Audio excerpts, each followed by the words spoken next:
Okay, let's do the newsletter with Office Word 2007. This will be my first attempt at doing a newsletter with 2007, so we'll see how it goes. The instructions say first that you set your margins to 1 inch all around, so we go to page layout, go to margins. I like just going down to the custom margin thing.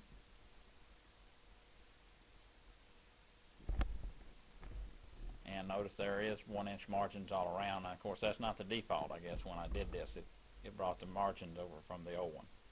Okay, we got 1 inch margins on all sides. We had typed in the document. You always type in the stuff first when you're doing this multimedia type different ideas, and and it's just easier to add the fancy stuff later. Okay, first thing we're going to do is take care of the heading. Highlight the data and click on the center button, which is back in the home page. Open the home button back up, go to center. You notice in the book, widget news is made bigger. According to the instructions, we're going to go to font size 26.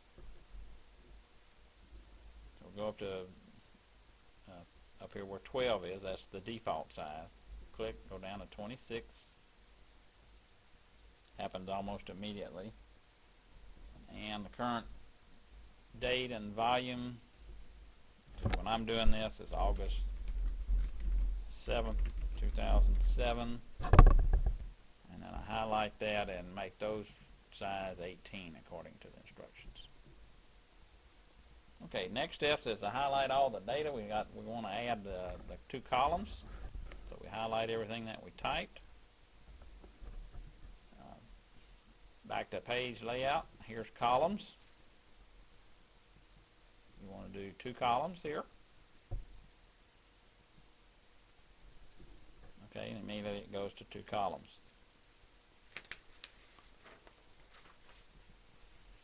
Okay, following the book thing, the next thing to do is insert some clip art pick and a real pick. So we go to insert and clip art, do it first.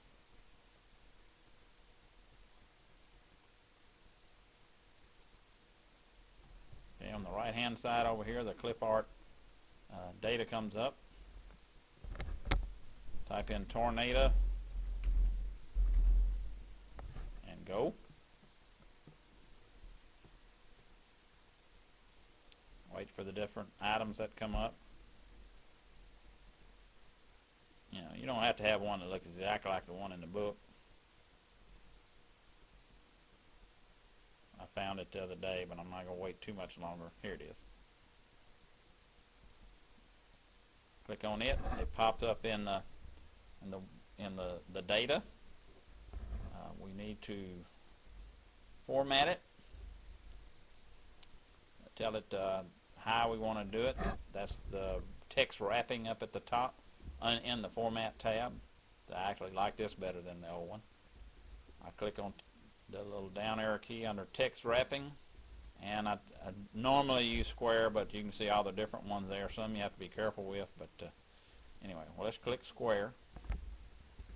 Now this the picture now has these circles and squares. That's your holder boxes and your size boxes. You can put the cursor in any one of the corner points and shrink the size of the picture down a little bit. It can't be quite that big.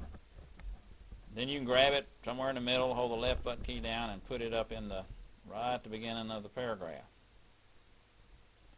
You're looking in the book, it's the last few lines of the text, and again, it doesn't.